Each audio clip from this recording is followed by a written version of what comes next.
Hey there, do you ever wonder what our era will be remembered for? Do you think it'll be Donald Trump's MAGA revolution?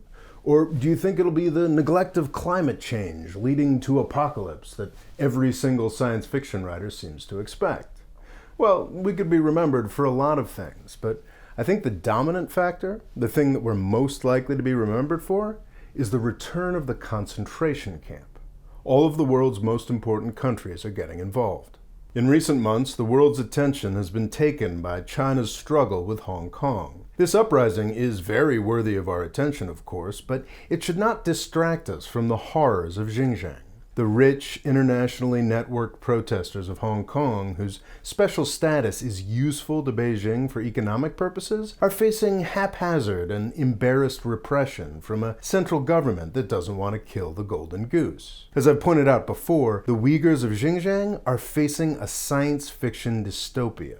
Hong Kong's right to protest is in danger. The right of the Uyghur people to exist is actively being crushed. As many as 1 million people are in concentration camps. Satellite footage has documented this quickly growing network.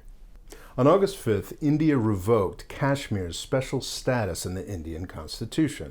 In the weeks since then, we've seen a dramatically stepped up campaign of repression. I've read reports of as many as 4,000 people, including local politicians, being detained.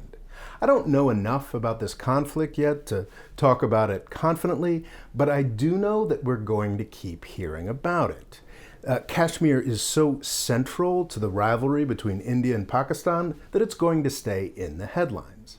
I am less confident that we're going to keep hearing about a different issue on the other side of the country. The first people in India crushed by British imperialism were in Bengal. The Indian government is continuing this repression today.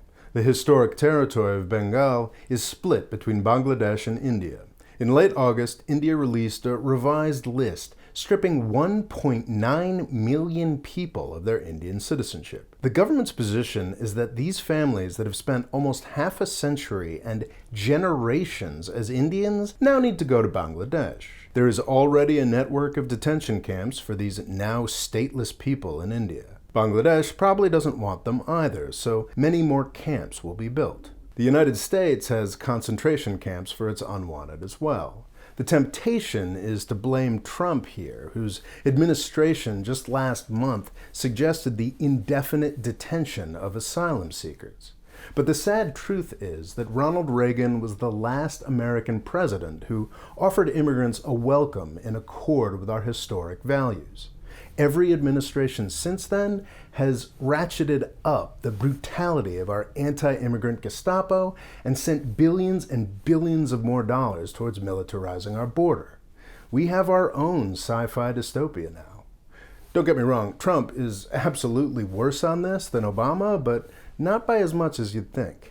To deal with the obvious criticism, yes, none of these things are as bad as Nazi death camps. But it's pretty freaking scary that I have to make that statement. A concentration camp is a technical definition, and imprisoning people for their identity is a bad thing. Whether there happens to be gas chambers and tuberculosis, or good sanitation and courses you can take for college credit. Also, the 3 separate crimes that the world's largest countries are committing are also different. China's is the worst by far in terms of scale, duration, and the clear goal of cultural eradication. India's treatment of its Muslim minorities in the East and West is less severe, but also massive in scale, and it seems to represent a dramatic turn for the worse. The US's concentration camps are the least horrific because they're not filled with citizens, only the desperate, hopeful people who want to become citizens. These distinctions are important, but I'll be honest, they don't mean much to me personally as an American. I expect more from my country. I really do think of the United States as a country that should be providing an example for other countries to follow. If you believe that too, you should be just as ashamed of our concentration camps as I am. The other countries should be ashamed too. China is an authoritarian country, but at least until recently it was getting better. It's an ancient and glorious civilization with growing wealth. It should be doing better by its minorities than the Nazis circa 1935. The Nazi death camps didn't get going until the war started. They started out looking a lot like the camps China is running today. India is the world's largest democracy. For a century now, long before independence, Indian politicians at their best were moral leaders in human compassion and dignity. Seeing the country of Gandhi and the non-aligned movement reduced to this brutality to the weak is disgusting. To my mind, the worst thing about all of these actions being taken by all of these countries is how unnecessary they are. China's main justification for the stepped-up policy of repression in Xinjiang, beginning in 2016, was a bunch of riots from all the way back in 2009. Every day, India is getting richer and more powerful than its old rival Pakistan. If the Muslim minority in India ever posed a threat, which I doubt, they certainly don't today. And illegal immigration to the United States has been falling for well over a decade. There is no new crisis that justifies any of these brutal policies. It's just cruelty and a growing sense that they can now get away with these actions. Again, it's tempting to blame this on Trump. Both of his secretaries of state have been ostentatious in their contempt for human rights diplomacy. Trump's complete lack of moral authority has taken the ability to shame out of international politics, and the pure dumb chaos of his administration makes it impossible to pay attention to anything other than his Twitter feed. All the noise means people can get away with more stuff now. Places like Xinjiang and Kashmir are, to some degree, worse because Trump is president. But the more literate and sane-sounding Bush and Obama administrations probably did more damage than Trump has. They used the language of human rights to justify causing the murders of over 1 million people in Iraq, Syria, and a whole range of other countries, tarnishing these concepts. Trump's sheer incapacity means that it's unlikely that he'll be able to do as much damage as they did.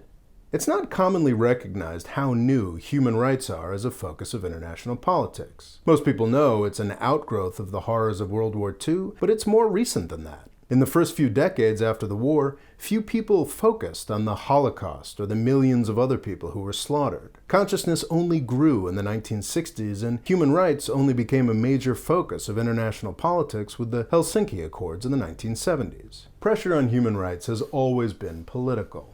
Great powers use these concepts to embarrass each other, and since the Cold War, human rights has been used to justify a range of interventions that have often led to larger human rights problems.